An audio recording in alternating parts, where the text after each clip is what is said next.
Morning everyone. अभी हम लोग एक नया टॉपिक आज लेकर के चलेंगे। टॉपिक का नाम है resolution of a force. Resolution of force. Resolution of force means होता है finding the component of a given force.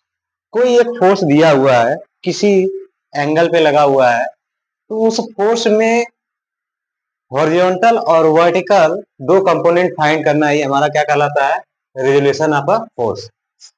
Let's example,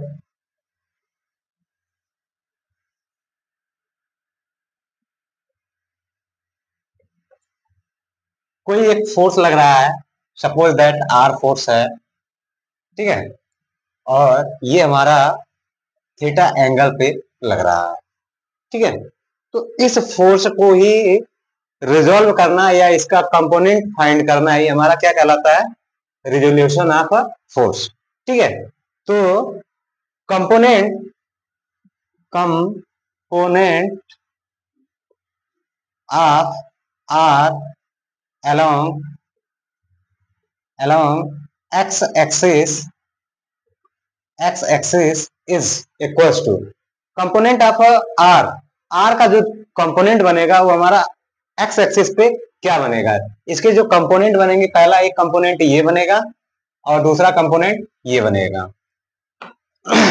अब इसके बाद थीटा के रिस्पेक्ट में देखा जाता है। ये जो थीटा है, थीटा के रिस्पेक्ट में हम देखेंगे कि कौन थीटा के जस्ट पैरेलल जो चल रहा है लाइन, एक्स एक्सिस चल रहा है, तो एक्स एक्सिस के जस्ट पैरेलल जो लाइन रहेगी वो हो जाएगा हमारा क्या, आर कॉस थीटा।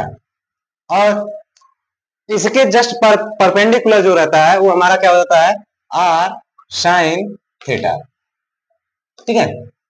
तो component of R along X axis, ठीक है, तो हमारा क्या हो जाएगा, आर कॉस थीटा, ठीक।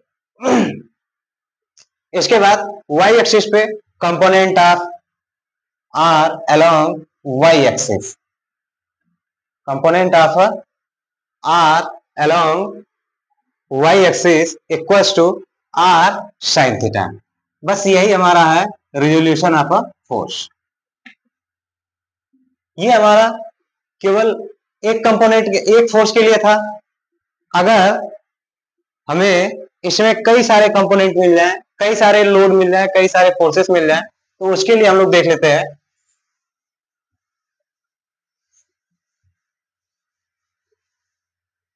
Resolution of force, number of coplanar force.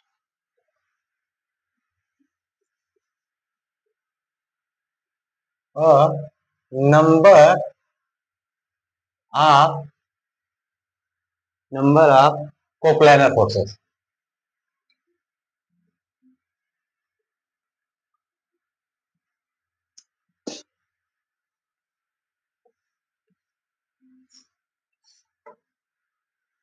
अब अभी तक हमने जो देखा वो सिंगल फोर्स के लिए था कि हमें रिजॉल्व करना। अगर हमें कई सारे नंबर में फोर्स दिए हो, उसको रिजॉल्व करना हो, तो हम कैसे करेंगे देख लेते हैं।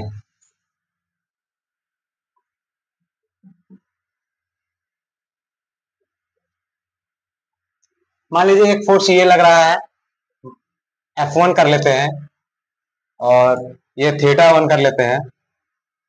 एक फोर्स यहां लग रहा है, ये हम थीटा 2 कर ले रहे हैं। और एक फोर्स मान लीजिए यहां लग रहा है, ये हम थीटा 3 कर ले रहे हैं।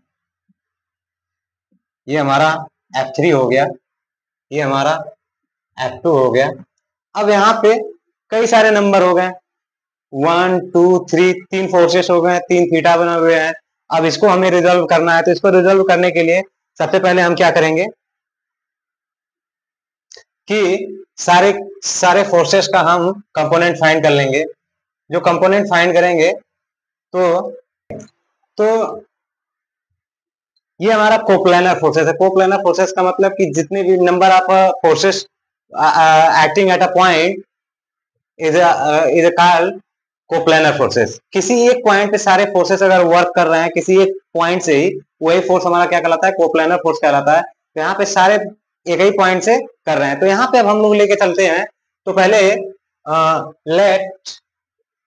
Late F1 F2 and F3 equals to a number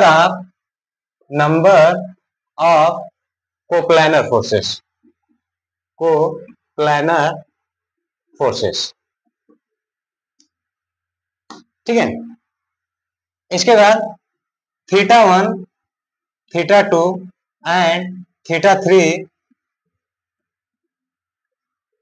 are angle made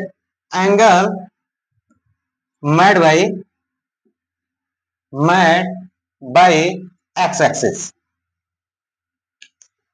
ठीक है। अब इसके बाद इसमें इन सभी का एक रिजल्टेंट फोर्स जनरेट होगा। रिजल्टेंट फोर्स जनरेट होगा उसके भी दो कंपोनेंट बनेंगे। कौन कौन से? एक तो बनेगा हॉरिजॉन्टल फोर्स, यानी let H equals to resultant component, resultant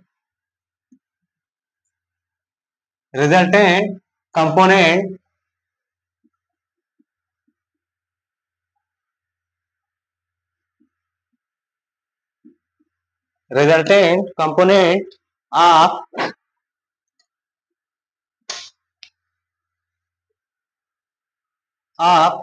all forces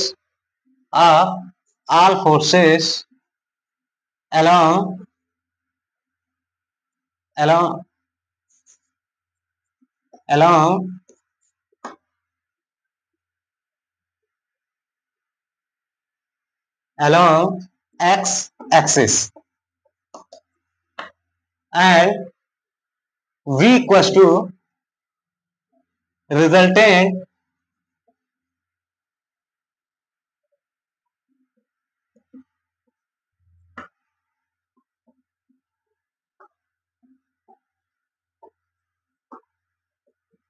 of all forces along y axis। ठीक है। फिर इसके बाद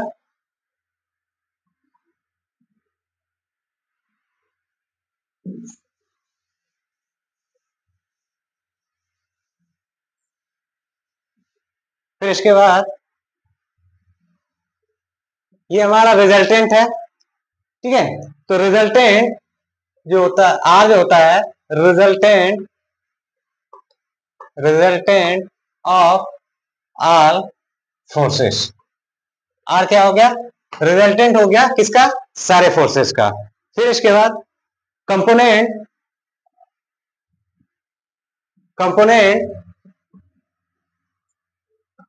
component of forces F1 F2 and F3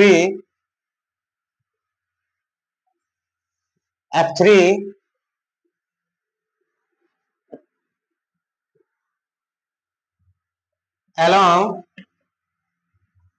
x axis। Component of all forces F1 F2 F3 along x axis। क्या क्या component बनेंगे? पहला बनेगा axis equals to R1 cos θ1। दूसरा बनेगा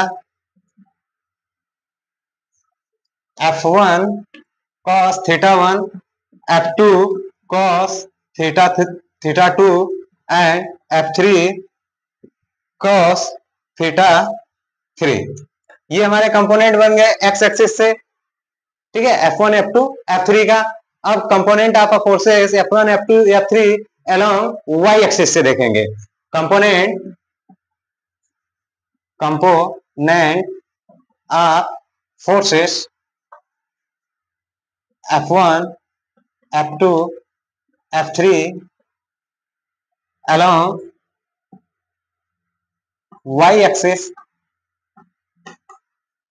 इक्वल्स टू क्या हो जाएंगे, F1 sine theta one and F2 sine theta two and F3 sine theta three.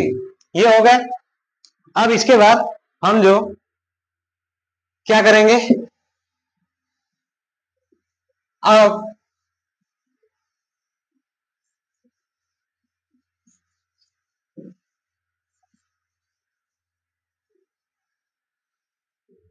जो हमने मान रखा है H, टोटल हॉरिजॉन्टल फोर्स, तो टोटल हॉरिजॉन्टल फोर्स हमारा क्या हो गया, F1 cos theta 1, F2 cos theta 2 और F3 cos थीटा 3। और ये component of forces F1 F2 F3 along y axis, ये हमारा क्या हो जाएगा, वर्टिकल फोर्सेस हो जाएगा, F1 sin theta 1, F2 sin theta 2 and F3 sin theta 3। ये हमारे कौन से फोर्स हो जाएंगे, ये वर्टिकल फोर्स हो जाएंगे, ये हमारा क्या हो जाएगा, हॉरिजॉन्टल फोर्स हो जाएंगे। तो हॉरिजॉन्टल फोर्स, सभी हॉरिजॉन्टल फोर्स का हम क्या कर लेते हैं, समेशन निकाल लेते हैं। यानी F1 cos theta 1 plus F2 cos theta 2 plus F3 cos theta 3। फिर इसके बाद टोटल फोर्स ऑफ वर्टिकल निकाल लेते हैं। टोटल फोर्स ऑफ वर्टिकल निकालेंगे तो क्या हो जाएगा, F1 sin theta 1 plus F2 sin theta 2 plus F3 sin theta 3 आ जाएगा। ठीक है। अब इसके बाद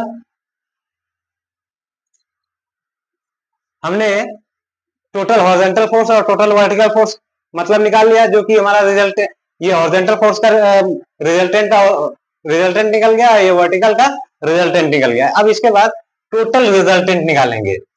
टोटल रिजल्टेंट इक्वल्स टू क्या होता है, अंडर रूट हॉरिजॉन्टल फोर्स का स्क्वायर प्लस वर्टिकल का स्क्वायर। ये हमारा हो गया resultant. Number of coplanar forces coplanar forces का रिजल्टेंट फाइंड करने के लिए हम इस फार्मूले का उपयोग करेंगे। इसके बाद हमारा है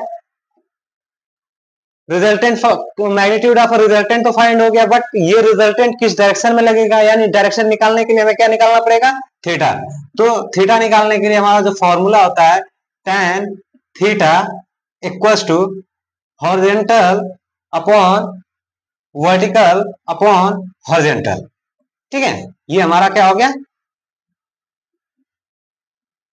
यहां से हम डायरेक्शन फाइंड कर सकते हैं किसका, रिजल्टेंट का।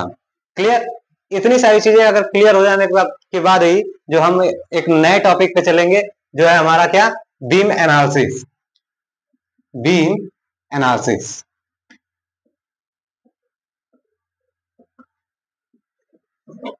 ये टॉपिक अगर हमारा क्लियर रहेगा, मतलब किसी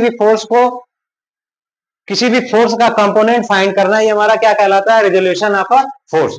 नंबर ऑफ कोप्लानर फोर्सेस दिया हुआ, बहुत ज्यादा नंबर में फोर्सेस दिए हुए, उसका भी रिजॉल्व करने के बाद जो भी हमारा कंपोनेंट निकलेगा, कंपोनेंट निकलने के बाद हॉरिजॉन्टल कंपोनेंट और वर्टिकल कंपोनेंट निकाल करके वहां से हम क्या फाइंड कर लेंगे, रिजल्टेंट फाइंड करने के बाद हम क्या फाइंड कर लेंगे, डायरेक्शन फाइंड कर लेंगे। ये हमारा काम यहाँ पे समाप्त हो जाएगा। इसके बाद की बातें जो आती हैं वो आता है क्या, हमारा बीम एनालिसिस।